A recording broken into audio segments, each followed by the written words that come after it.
Matías, bienvenido, ¿eh? ¿Cómo se llama tu empresa? No es una empresa, es un centro de estudios metropolitanos. Perdón. No, son tres universidades. Es la UMED, eso saco la palabra empresa. Sí. es la UMED, que es la Universidad Metropolitana de Educación y Trabajo, la Universidad Nacional de Burlingame y la Jauretche de Florencio Varela. Son académicos. Universidades públicas. Con lo que decía Mariana, eran datos fuertes. Sí. ¿Cotejan alguno parecido ustedes? No, a ver, hoy está claro, nosotros, esta es la 9ª medición que hacemos. Nosotros medimos cuestiones económicas, laborales y alimentarias. Sí. En las primeras mediciones a veces nos cuestionaban que cómo, que hambre, que baja el consumo de alimentos. Hoy todos los números dan igual, me parece que cotejar cualquier investigación va a dar lo mismo. Sí, porque la verdad que la situación económica hoy, nosotros tenemos el 71% que dice que es mala o muy mala, porque hay algunos que dicen regular. ¿Económica y social o económica? La situación económica, mala o muy mala, el 71%. Después hay alrededor de un 12% que dice regular, un 3% dice que es muy buena, es decir, la inmensa mayoría dice esto. Cuando vamos al sueldo, que puede tener que ver con esto, es el 65% dice que su sueldo no le alcanza para llegar a fin de mes. De ahí es donde se desprende. Gente entrevistaron? 1.500 casos representativos de los 14 millones de habitantes de la región metropolitana, conurbano y capital. Sí. Si al 65 no le alcanza el sueldo para llegar a fin de mes, quiere decir que tiene que salir a pedir prestado. Es decir, se correlaciona con el dato del endeudamiento. El 48 cree probable perder su trabajo. Pensemos que son personas que están viviendo en San Martín. O sea, la verdad es que la provincia de Buenos Aires está sufriendo un industricidio, es decir, cierran las pymes todos los días. Se perdieron 194.000 puestos de trabajo registrados en blanco de calidad el año pasado. Y bueno, y la gente empieza a tener mucho miedo a perder el trabajo, además de la pérdida de ingresos. Y esto repercute en las características del consumo. Es decir, la gente, el 78% dice que tuvo que pasar a una segunda marca, el 71% que restringió productos que compra. Y lo más terrible es cuando vamos al tema alimentario, que esto está de acuerdo también con los datos de caída del año pasado. El 52% dice que tuvo que restringir la cantidad de alimentos porque no tenía suficiente dinero. El 52%. Y el 32% dice que alguien de su familia tuvo hambre durante el último tiempo por la cuestión de alimentos. En la restricción de alimentos, que me interesa ese punto, ¿hicieron algún desagregado de qué tipo de alimentos tuvieron que restringir principalmente o hay algún dato al respecto? No, en este caso no. Lo que tenemos sí es uno puede comparar por zona y este valor es un promedio, ¿no? Pensemos que estamos hablando de una región muy desigual, donde tenemos la ciudad de Buenos Aires, ya es profundamente desigual, porque en Palermo hay 10 años más de expectativa de vida que en Lugano, la desocupación es un tercio que en el sur de la ciudad, Perdón, el conurbano más. El 32% de hambre, ya que hablas de las zonas, ¿en qué zona es mayor? Es el 46% en el segundo cordón del conurbano. Casi la mitad de la población. Y en alimentos el 66%, 2 de cada 3, pensemos Merlo, Moreno, Florencio Varela, Berazategui, parte de Malvinas Argentinas, los kilómetros de La Matanza, la parte más lejana, o sea, y dentro de esos lugares también hay grandes desigualdades. Esto quiere decir que hay algunos barrios donde todos... Y esto de que no alcanza, digo, 2 de cada 3 hogares no le alcanza. Sí. ¿Qué es lo que viene? Es decir, digo, un mes no te alcanza, te pasás a segunda marca, al siguiente usas la tarjeta, al tercero le pedís un familiar, un amigo, un adelanto en el trabajo, y al cuarto, digo, ¿qué deja de pagar la gente? Deja de pagar el ABL, deja de pagar los impuestos, se baja el cable, se baja internet, digo, ¿por dónde viene el recorte? Nosotros, como decía, son 9 mediciones que hicimos, con lo cual lo venimos midiendo desde diciembre del 2016. Y siempre hemos ido agregando algunas preguntas para ver cuáles eran esas estrategias. Entonces, lo primero que se restringió en su momento fueron los consumos culturales. Pensemos que hoy hay 1 millón de personas menos que van al cine que hace 4 años. Consumos culturales, consumo como lo que podía tener un sector de clase media de ir a un gimnasio, ese tipo de consumos primero. Después empezó a bajar el consumo de indumentaria, hicimos una medición y la gente empezó a bajar indumentaria. Después uno puede empezar a ver, nosotros hicimos una hora sobre el tema educativo. En lo educativo, en esta región, el 20% contestó que su hijo era probable que deje la escuela porque tenía que ayudar trabajando. Es decir, intentar sumar otro ingreso, que es lo que están dando los números de desempleo. Que hay personas que salen a buscar trabajo, se suben en un auto y tratan de trabajar para Uber o tratan de trabajar para ganar algún mango más. El endeudamiento es la otra estrategia, pero la verdad es que hoy el consumo de las familias, pensemos que cayeron los ingresos, porque cayeron ingresos de todo, trabajo asalariado, no asalariado, asignación por hijo, jubilado. Tanga desaparecieron. Y el consumo, las tarifas 80% en los últimos meses, falta un 30% ahora en abril de gas, pero 4000% en los últimos tres años y medio. Las tarifas se comen gran parte de ese ingreso. Después viene la parte del alquiler, que también está encima. Aquellos que tienen que pagar un alquiler, mucho peor están los que tienen que pagar un crédito UBA, que se les duplicó. Ni hablar de eso. Que se les duplicó la cuota. Y después ya restringieron todo. Entonces restringen alimentos. Si uno restringe alimentos, es porque ya restringió en todo. Se pasa a la segunda en el peor marca. momento en mucho tiempo, ¿no? Es que hay valores cuando uno ve... La percepción de la gente, digo. Sí, estos valores, a ver, el mejor momento del gobierno, nosotros empezamos en el 2016, que fue un mal año, el año del segundo semestre. En el 2017 el gobierno tomó una serie de decisiones acompañando el momento electoral. Suspendió los aumentos de tarifas, permitió que los salarios recuperaran algo del 2016, hubo ahí un incentivo, hubo crédito de los 3 bancos públicos, Nación, Provincia y Ciudad, salieron a repartir créditos y adelantos a jubilados, sargentos y demás. Ahí mejoraron los números, siempre en una situación complicada. A partir de ahí empieza una caída y con la devaluación del año pasado ya se llega a valores que son este piso, que es difícil que caiga más que esto. Es decir, tenemos una curva que en el último año, la devaluación pensemos que provoca, tenemos dolarizadas las tarifas, dolarizado el combustible, dolarizados alimentos. ¿A dónde nos lleva, Matías, esto? ¿A qué estado de ánimo? No, el Estado es de una decepción absoluta. Tenemos unas preguntas sobre expectativas, tanto personales. Y no hay nadie que piense que le va a ir mejor. A ver, digo nadie, es un 14% que cree que le puede ir igual o mejor. El resto cree que va a estar peor. Esta, ¿qué clase de población es? No, esta es toda la población, está compensado. ¿Sabés si hay ricos, pobres? No. Hay absolutamente todo, cada uno en diferentes niveles. A ver, para encontrar a alguien que le vaya bien hoy en la Argentina, tenemos que ir a buscar el dueño, un 3%. El dueño de una minera, el dueño de una compañía de electricidad, alguien que esté en turismo de alta gama o un banco que está haciendo esta diferencia que se mencionaba. Hay muy poca gente que le puede. ¿Cuánta gente le echa la culpa al tarifazo de esto? No, el tarifazo, el causante de este desastre popular masivo. El tarifazo es una bomba neutrónica porque además es el que va impulsando la inflación, ¿no? Cuando el gobierno dice se sorprende por algún número de inflación, lo va provocando. El otro tema que hicimos una medición es el transporte. El transporte en estos últimos 6 meses ha crecido en las preocupaciones de las personas de una forma infernal y viene multiplicando. Pensemos que el subte ahora va a llegar a 22 pesos. Cuando uno tiene que medir tanto aquel que va por transporte público como los números de aquel que viene en auto del Gran Buenos Aires y tiene que pagar la nafta, los peajes y tiene que pagar después acá un estacionamiento y demás, son números que hacen imposibles los presupuestos. No soy tan bobo, yo me di cuenta con el tarifazo de Aranguren que esto se iba a la miércoles. Era imposible sostener un argumento de Aranguren, imposible entenderlo. Es una transferencia de recursos. Imposible entender a Duhovne, era imposible entender a con un agregado, Mauro, el tarifazo de Aranguren fue el primer año de gobierno, fue el 2016, y después todos los aumentos de tarifa que se hicieron fueron con las tarifas ya altas del 2016 como base. Mirá. Porque una cosa es que aumente el 5000% sobre una tarifa de 100 pesos, pero es peor que vos aumentes el 1000% sobre una tarifa de 1000. El anuncio era descabellado, altanero, soberbio, desmedido, fuera de lugar, por encima de la gente. Hagan lo que tengan que hacer, paguen esto. Era una orden militar, paguen Mauro, esto. pero se había dado en el contexto del 2016, donde era primer año de gobierno, la discusión era pagábamos barato. El quiebre fue, y que yo me acuerdo que acá lo discutimos, fue fin de año pasado, cuando Javier Iguacel hace el anuncio, pues recordemos que tuvimos, secretario claro. de Energía, que hace el anuncio y al otro día se va. No duró ni 24 horas, pero el anuncio quedó pendiente. Y lo que hizo fue ratificar, aparte un dato, el 55% de aumento de luz. Había anunciado que venía escalonado, ya estamos por el tercer aumento, vamos a atravesar, queda otro más. Y había anunciado un aumento de gas del 35% que ahora se va a concretar finalizada la audiencia pública, aumento que en su momento, recuerdo por los colegas que estaban presentes con Iguacel, nadie le había preguntado y él saltó a decir que iba a haber aumento del 35%. Estaba Carlito Barbía. Antes, bueno, estaba Carlos Barbía. Acá que lo contó. Claro, que él lo contó. Antes de que, primero, pasara la audiencia pública, se conociera realmente cuál iba a ser el verdadero precio del dólar al momento, porque la discusión era sobre la extracción en boca de pozo y esa era la discusión de cuánto tenía que aumentar el costo de gas.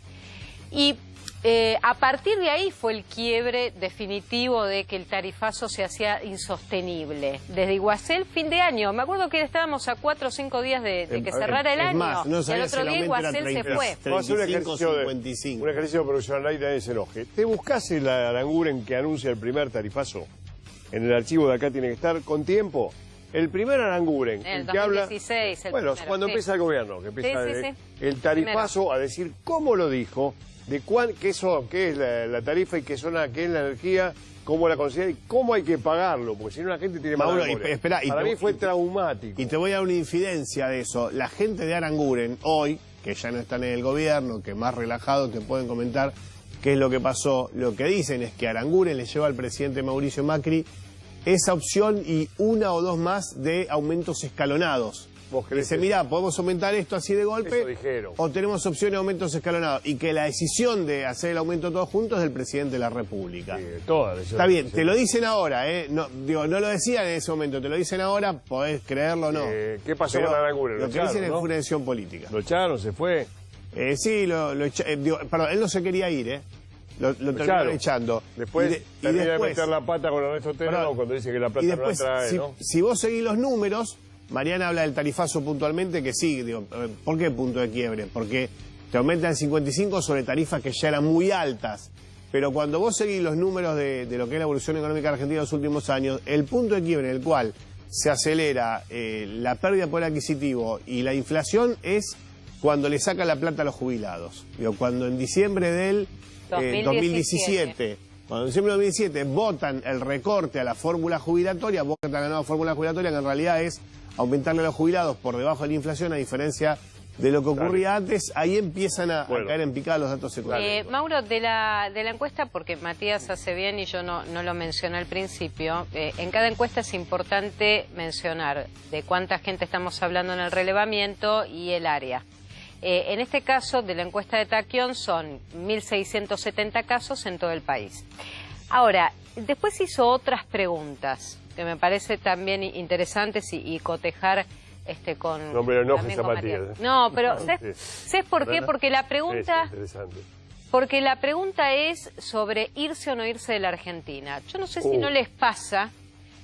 y a mí me pasan discusiones que no tiene que ver con gente de medios ni nada, que aquellos que plantean que por el agobio, no solo económico, sino social, no la pasan bien. ¿Por qué te irías de Argentina? Y fíjate, el 26% dice que no confía ni en la clase política ni en los dirigentes, casi el 22% dice que está cansado de este país que no le da futuro. Bueno, el 20% habla de conocer otras culturas, el 12% crecer profesionalmente y otro 12% por inseguridad. Pero ¿sabés qué es interesante? A ver. El dato abajo de la edad de la gente que se quiere ir. Porque el 52% son jóvenes de entre 16 a 34 años. Los que plantean, enfoquémonos en la respuesta de no confío en la clase política ni en los dirigentes. Porque esto va a ser un eje de campaña, Mauro. Cómo los políticos vuelven a retomar la confianza en el público, sobre todo en el público joven, porque el 52% de los jóvenes de entre 16 a 34 años, que son estos entre centennial y millennial, son los que te dicen que no confían en la clase política. Los de 35 a 34 también plantean lo mismo y bajan la de 55 años o más. Yo te digo, ojo con esto, porque esto va a ser un punto en el cual los políticos van a tener que poner mucha atención, recuperar la credibilidad de los discursos que tienen. Igual, perdón, yo pensé que el número iba a ser peor, porque ¿cuánta gente dice que se quiere ir del país? Es un 30... En 26%. Sí. Yo la verdad pensé que el número iba a ser peor. Bueno, ¿te parece poco, 30%? No, 26%, pero yo pensé que... ¿Te parece poco que se quiere ir? Pero pensé, no sé... 26 que se va por motivos... Bueno, que se va por ¿te puedes decir o no? 26% sí, el resto no. Yo pensé que iba a ser peor el número. Después, podemos volver a la siguiente, que es la de supermercados, porque me parece que acá otra vez con Matías, para tener el relevamiento de conurbano, que es importante. Le preguntan cómo cambiaste, si cambiaste las marcas que comprabas habitualmente por segundas o más baratas. Y el 78,6 dice que sí, que cambió a segundas marcas. Exacto, el 78 me da miedo. Sí. Ah, te da igual. Bueno, mirá, lo mismo. el 78,6 dice que cambió a segundas marcas. Y acá vuelvo a lo mismo, Mauro. Que ya son terceras y cuartas, ¿no? Tal cual, Sí. tal cual. Segunda marca. Y acá vuelvo a lo mismo. Fíjate en la franja de abajo donde se ve gente joven, gente de mediana edad y gente adulta. ¿Sabés en las edades donde más cambiaron en segundas marcas? En los pibes y en los adultos y en los jubilados, porque son los dos extremos. Al pibe que le cuesta conseguir un primer laburo y que si lo consigue es en negro o mal pago. Y el jubilado que cobra 10.400 pesos de mínima. Esto es lo que está pasando con la Argentina de hoy. También para entender eso, que me resulta interesante. Y vamos a la siguiente, que es lo que yo en su momento planteé. ¿Le debes plata a alguien? Sí. Le debe, el dato es que más de la mitad de la gente le debe plata a alguien, o al sistema financiero o a familiares. Ah, incluye todo eso. Bueno, mira, acá está desagregado. A ver. Acá lo que te dice que el 20%, casi el 21% le debe al banco.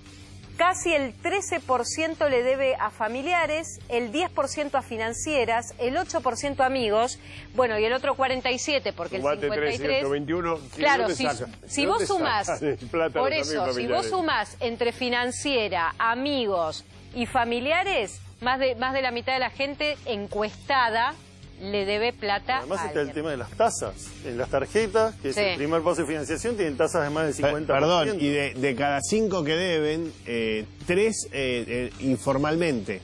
O sea, Que las 2 en tasas el son sistema peores. formal, que son los bancos, y el 3 familiares, amigos o financieras. Si ustedes quieren, consideramos la financiera dentro de la formalidad. A ver. Pero la verdad que tienen tasas muy fuertes. Sacame el rubro que debo plata, sacame el rubro que me voy de la Argentina. Sí. Pero en todo lo demás anotame, ¿eh? Bueno, en mira, vamos... decepciones, sentimientos. Y vamos a la siguiente.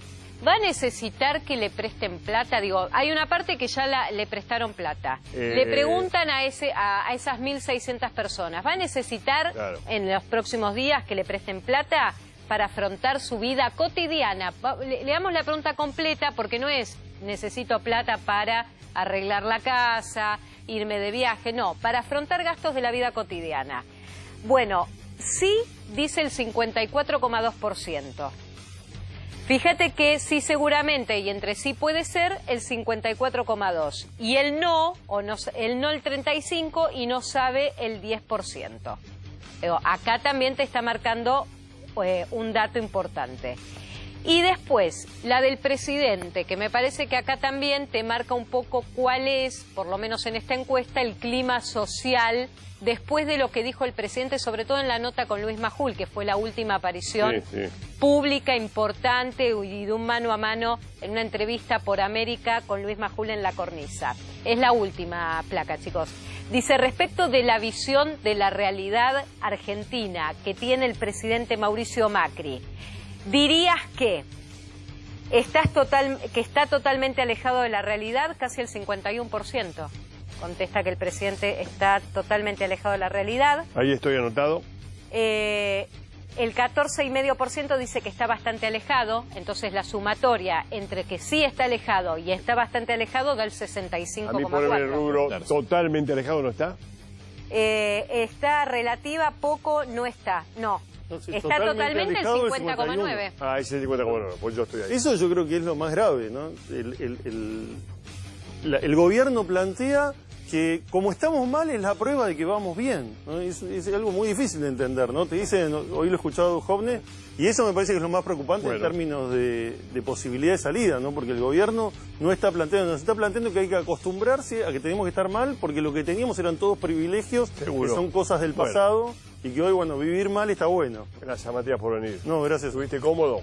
Bárbaro, perfecto. No, porque ya te sacó la encuesta rival, ¿viste? Eso no se hace, pero no importa. No, lo importante es que tengamos percepciones para poder poner lo que la población esté pensando, para que las políticas públicas, el Estado y demás puedan tomar... Yo te voy a decir, ¿Qué va a hacer el corte? Yo soy de las que no denosta encuestas ni encuestadores, pues si no después todos lloran sobre la leche derramada y dicen, ¿cómo se equivocaron los encuestadores? Para mí es una herramienta que toma una foto del momento. Bueno, listo. Gracias, chicos. Gracias por muy amable. ¿Estuviste cómodo? Sí, ¿no? Me dijiste que sí. Gracias.